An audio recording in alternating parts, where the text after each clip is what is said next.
Hi, Michelle. Hi, Ty. How are you? I'm doing great. It's a We live in interesting times. We do live in interesting times. Yeah, we kind of have a topic just like served up to us right Yeah, away this week. unexpectedly. Unexpectedly, yeah. The news came out this week that Concordia um, Oh, University in Portland is closing. You have significant ties there. yes, It's been in Portland for 150 years. It's in my neighborhood. I yes, ride my bike by it very often. So it's an impactful event for lots of people here in Portland and probably in the region.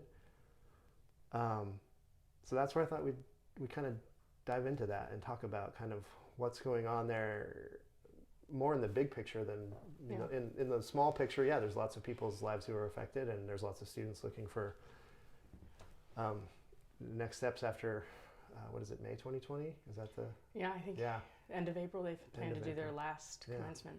So you were a professor at Concordia for 5.5 years, if people don't know, Yeah, right. and it That's true. was it was pivotal in your decision to start something new. So figured we'd talk about that. How Yeah. like what are your feelings right now? What are your thoughts on what's going on? And I guess we can start with that. Like what are you thinking right now Mm. about that? I have so many feelings and thoughts, which I think is typical of most people that I've been hearing from over the past couple of days who are impacted by this. Yeah, That it's a complicated set of feelings and thoughts. yeah, Um, that makes sense. the easiest way I have to, like, just speaking for my own self only, Hmm. that I wouldn't be doing what I'm doing right now were it not for Concordia.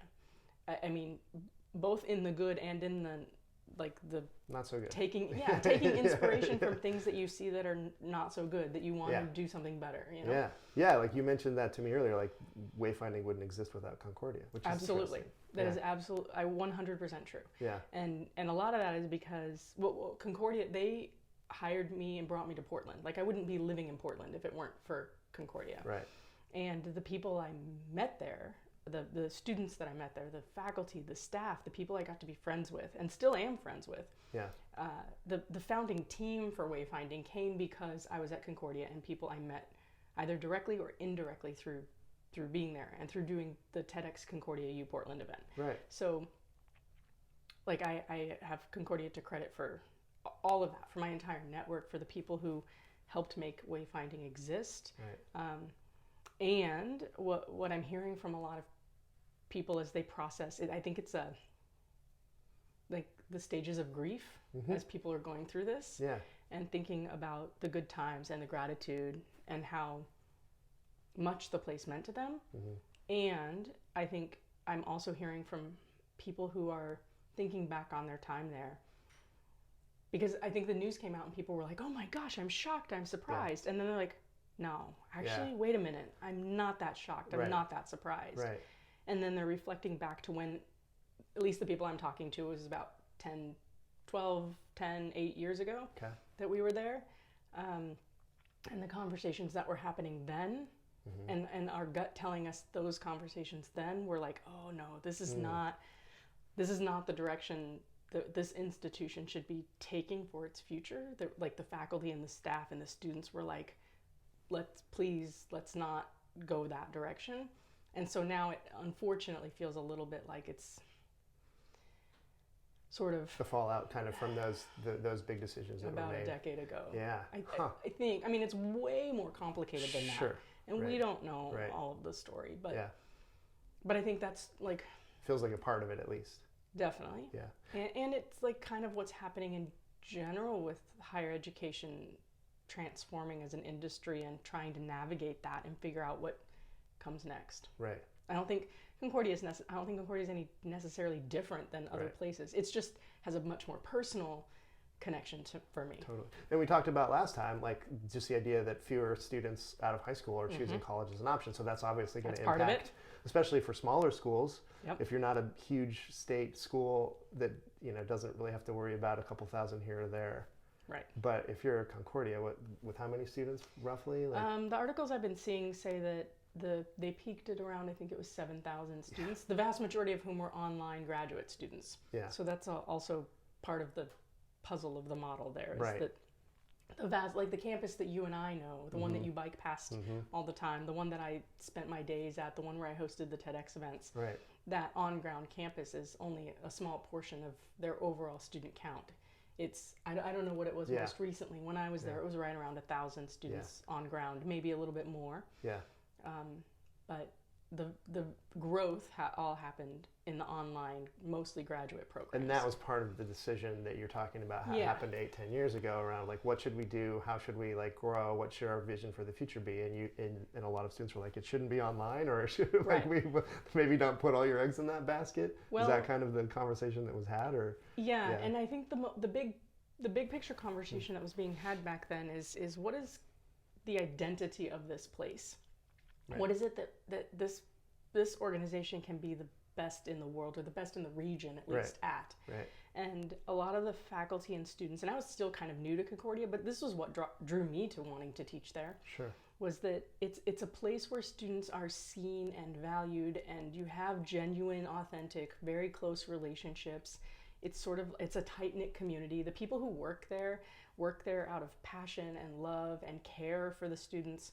And that was the uniqueness of what it had that other places didn't necessarily quite have. Yeah. And Concordia has long been the most affordable, still is or was, like the most affordable private liberal arts four-year college in the region. So it gave access, and it gave access to students and families who would never otherwise get access to an education like that, because they strongly valued being really affordable and accessible. So long before other colleges became fairly diverse, Concordia had a pretty diverse student population. So it felt to me, and to a lot of other faculty and students at the time, that those were the magical pieces of Concordia. Yeah. And so it felt really hard when the decision was made to go a very different direction. Yeah. And I guess to me that feels, as I reflect on, and I read a lot of articles and I listen to podcasts about colleges trying to navigate the changing demographics and the changing future and all of the things that are happening, that the ones that are doing well are the ones who really know who they are, what is their identity, and that lean into that and amplify what makes them magical and special and different, as opposed to trying to be like copying what other people are doing or following a fad or whatever. Yeah. Right. And so those were the conversations that were happening about a decade ago. Yeah. And so it's hard. Yeah. Yeah, it is. I mean, change is hard, and and especially like when it impacts people in the short term so dramatically. Yeah, you got to feel for people who are like, oh man, I thought this was going to be a thing. I thought this was going to be my community, and it's not. And that's kind of where, in terms of from my perspective, hopefully if there are students at Concordia who are like floundering, struggling, and maybe they weren't stoked about kind of the traditional model of education in the first place, or found that out there, that like there's places very close by, not to name any names, that Wait, who? What are you talking about? I mean, and not to make light of it, but but totally. I mean, in terms of like making an easier transition for people, we'd like to be there for them if this seems like a fit. Oh, absolutely. And I think other colleges in the region are saying the same thing. PSU's made an offer, and that's cool. Like, but I think if there are students looking to be part of like a newer paradigm, or a paradigm of like kind of returning to those core values of a small college as an immersive community with real relationships, and maybe that is. I mean, do you see that it feels like we've talked about this before in terms of like we feel like we're seeing lots of even mainstream colleges start to at least talk in these ways about like becoming more of a community. So do you think that this is a part of a paradigm shift, like in higher ed? I mean, I think... Or maybe it's too early to say, I don't know. I think it's too early to say, and it's too complicated, and we don't have really good data or enough time probably to figure this out exactly. But yeah, so I think for the students who found this out this week and are now trying to figure out what they're going to do next. Yeah. I'm on several, I'm on a couple of LinkedIn things and a Facebook group that's about this. and the students who are at the very, very, very end of their Concordia, like they have one term, this is their last semester, or they have one left and they have just a few classes. Yeah. Using the resources that Concordia is offering to help them find their next steps and like easily move them into whatever's coming next for them. That makes sense. Yeah. But I think this could be a really interesting opportunity for some of the students to just sort of pause and reflect and think about what do they really want as their next step. And PSU has made this generous offer about doing transferring, and so that is going to fit for a lot of them. And for a lot of them that won't be the right fit. They're like, that's not quite what I want for myself. So really pausing and thinking about that. And if I mean, yes, coming to Wayfinding is an option, but also just like talking to us. Like we have a team of people who are good at helping people think through these things. Totally. And so that's like, and that's a way that we can support those students.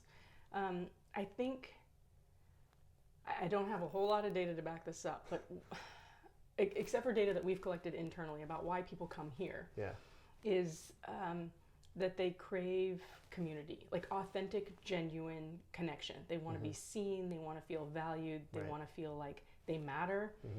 And that's a thing we have been able to create here, and I think that makes a big difference.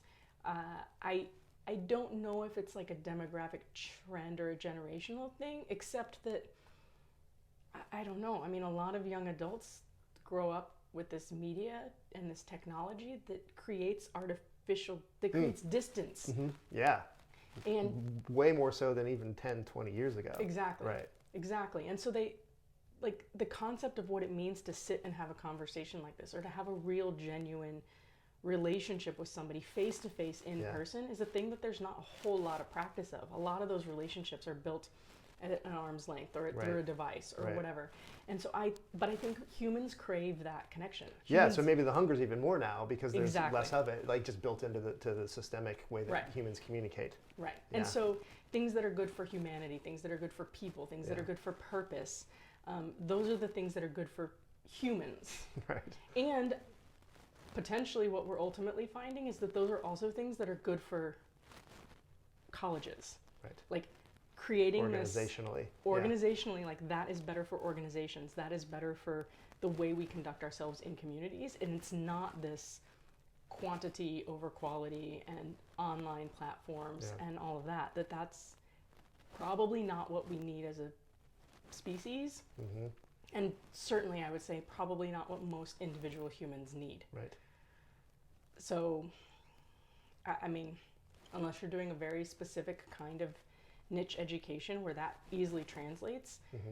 But I think in the realm of liberal arts, that's not mostly what the work is that you're doing. Right. Well, I feel like we could talk about this for hours, but maybe that won't be the most watchable thing in the world. But I don't know, there's a lot more here and maybe we'll revisit it. But I think just making the offer of like being willing to help anyone locally who's floating, needs a little assistance, and we're happy to do that. Like if they want to just come in to chat with people who are really good at that, like let's make that offer. If our digital communication's being sent out into the universe right now, make you want to come have a real conversation with real people who exist, like then please do that, because we're here and we like this type of thing. Yeah. Cool. Absolutely. And I just one more expression of gratitude that I got to be part of that Concordia community. Yeah, thanks to Concordia too for being here for 150 years. I mean, I like I said, Wayfinding wouldn't exist because of all the, were it not for Concordia, because of all the wonderful people and the inspiration that I took from those conversations a decade ago about if I'm going to create my own college, what do I not want to do, you know? And so I intentionally made a place that students come first, that's transparent. Everybody knows everything all the time. It's not a lot of top-down communications. It's a very flat, hierarchical organization. And we listen, you were joking with me this morning, but we listen to and trust and get feedback from our students and our faculty and our staff.